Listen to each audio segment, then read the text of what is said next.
하나님께서 우리에게 주신 말씀입니다. 요한일서 4장 7절에서 12절 말씀입니다. 제가 읽어드리겠습니다. 사랑하는 여러분, 서로 사랑합시다. 사랑은 하나님에게서 난 것입니다.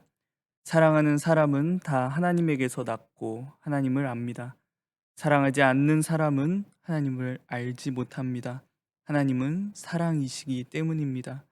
하나님의 사랑이 우리에게 이렇게 드러났으니 곧 하나님이 자기 외아들을 세상에 보내주셔서 우리로 하여금 그로 말미암아 살게 해주신 것입니다.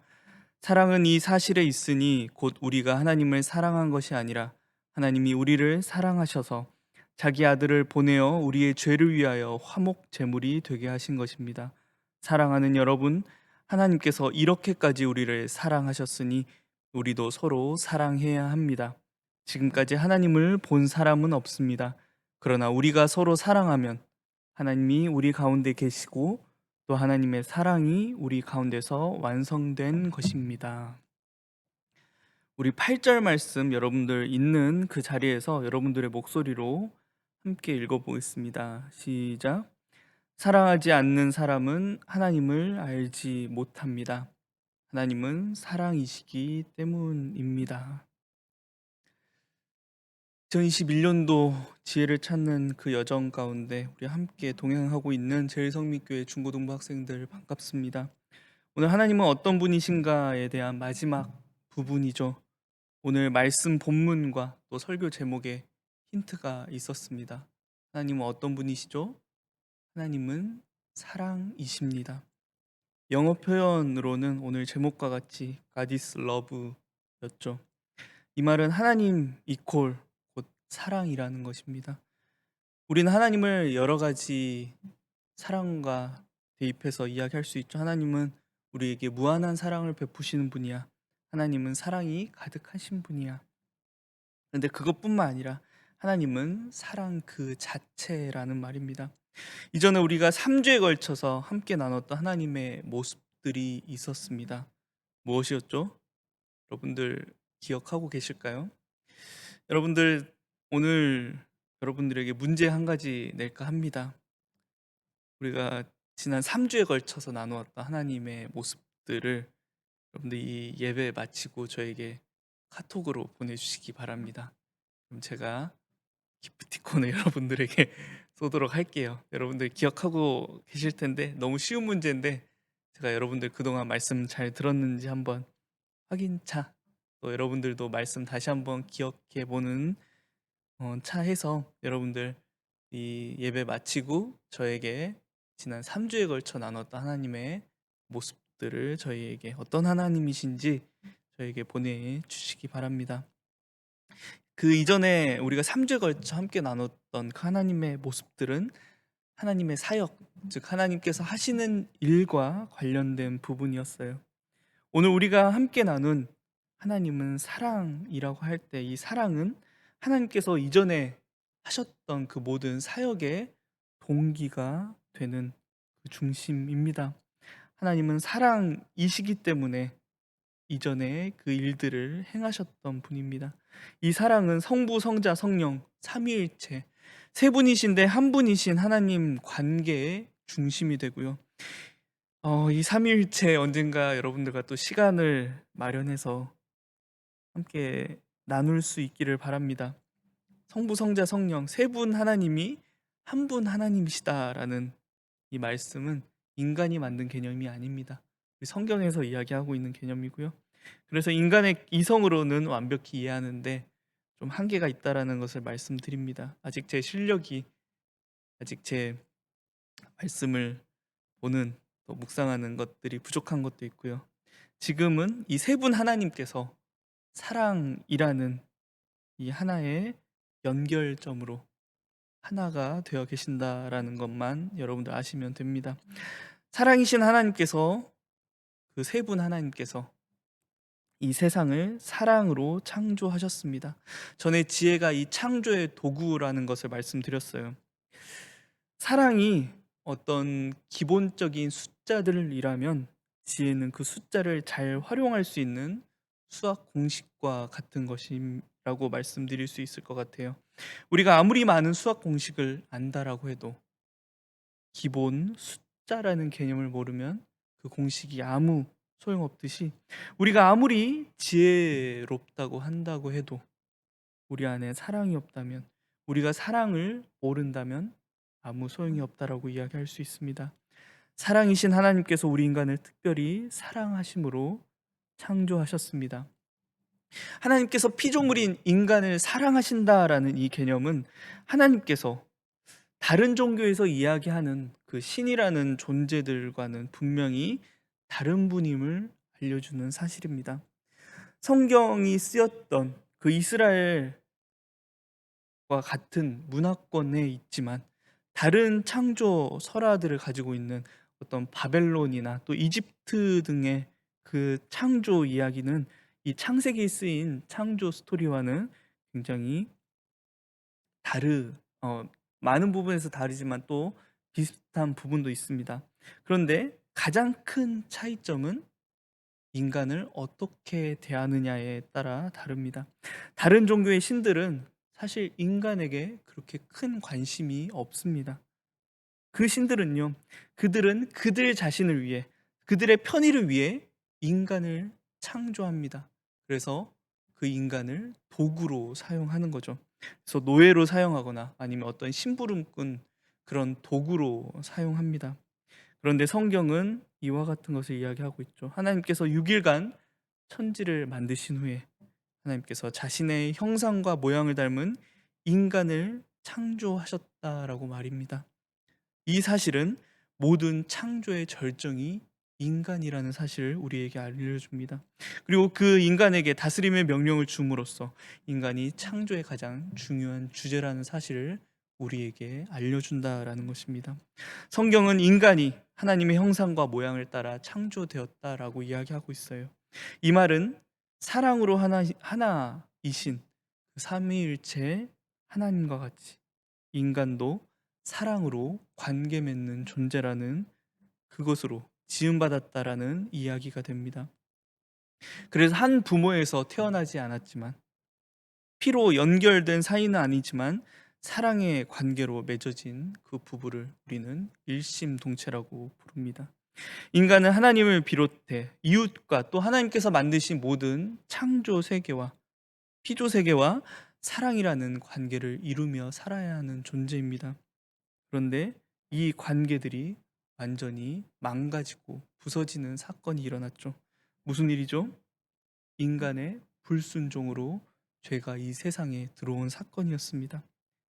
인간 속에 하나님께서 심어주셨던 그 사랑이 잃어버렸고, 그 사랑을 잃어버렸고, 그 사랑이 변질되게 되었습니다.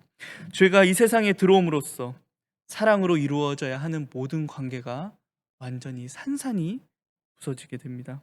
인간은 자연 만물을 사랑으로 돌보고 그 모든 것들이 하나님의 명령대로 잘 번성해 나가도록 도와야 하는데 그렇지 않다라는 거죠. 그 자연 만물을 소유해야 하는 도구로 여기게 되고요. 그들이 잘 다스려야 하는 존재에서 다스림을 받는 존재로 변하게 됩니다. 무엇을 예로 들 수가 있을까요? 우리가 돈을 잘 다스려서 잘 사용해야 하는데 어떻습니까? 우리는 돈을 항상 쫓아가는 삶을 살고 있습니다.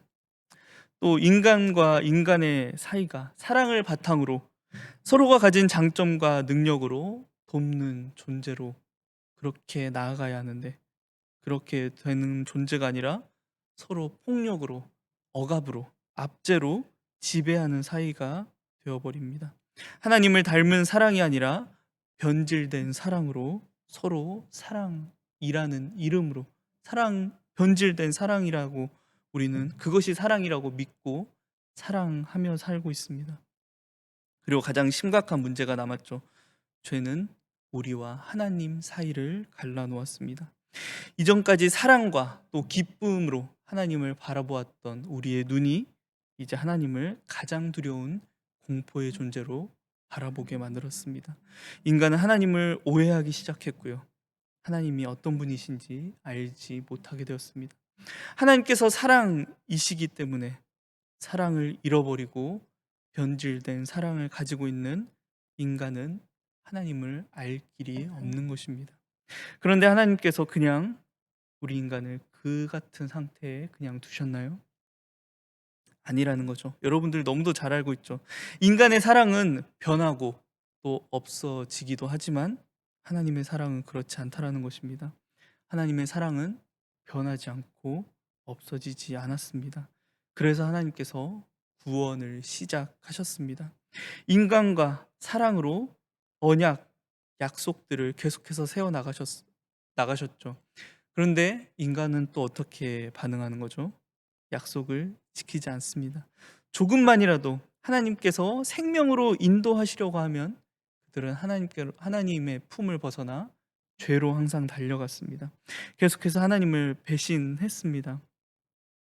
그래서 때때로 하나님께서 사용하시는 방법이 복수였고 심판이었습니다.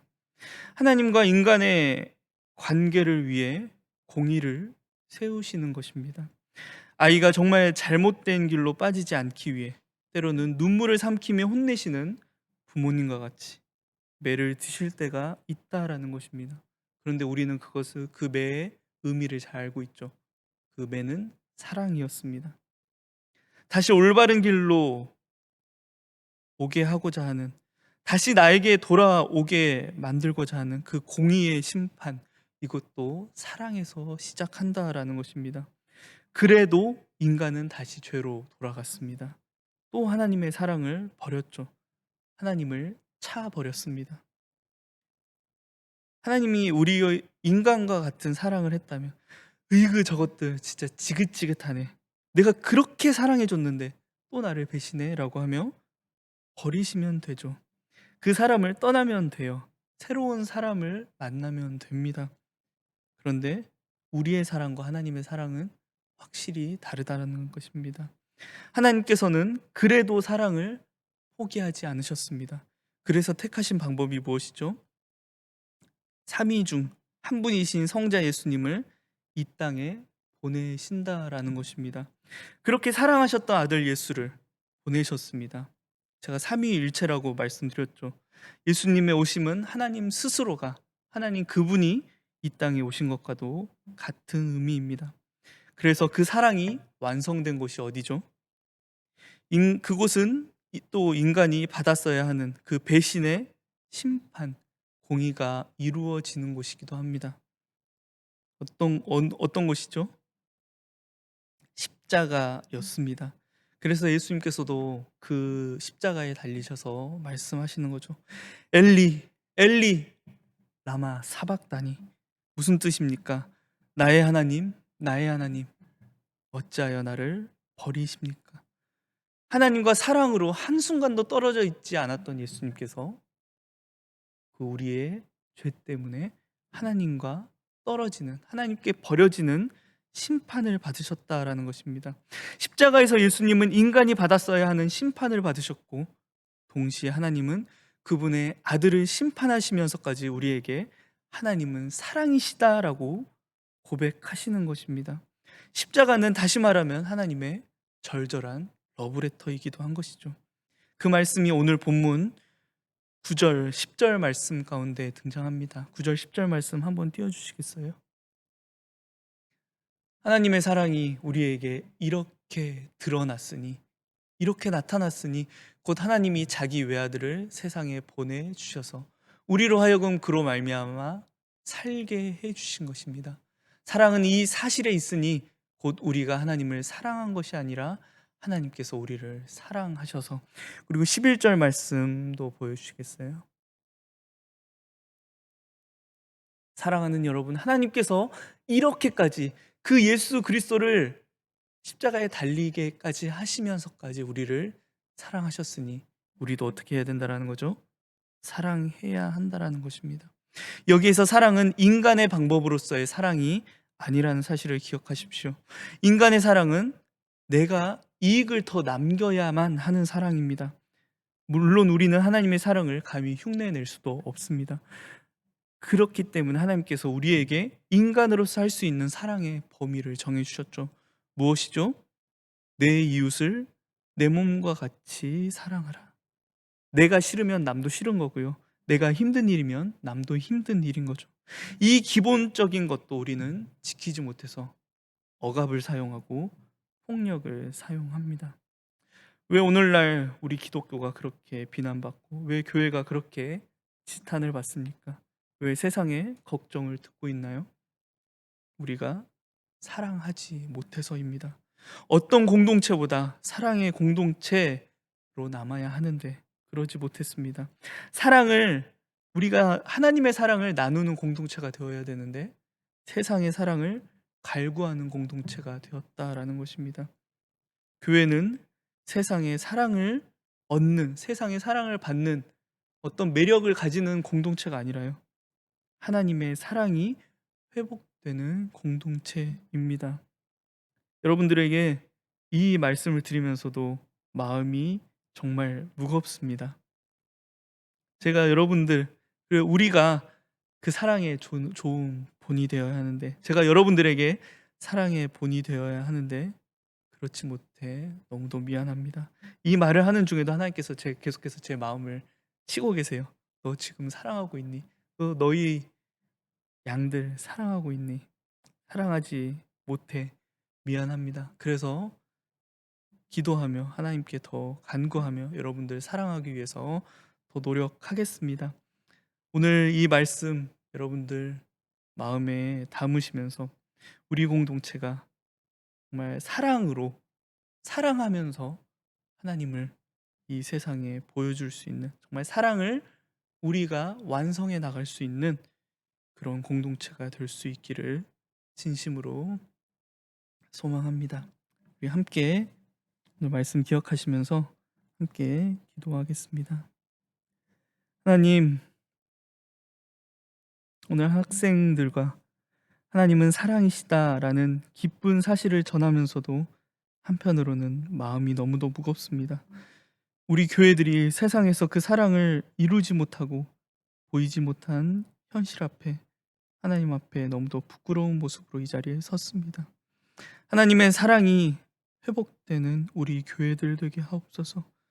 지금 받는 이 비난이, 지금 받는 이 지탄이 사랑을 회복하라는 하나님의 음성으로 알고 돌아오는 모든 교회들 되게 하옵소서.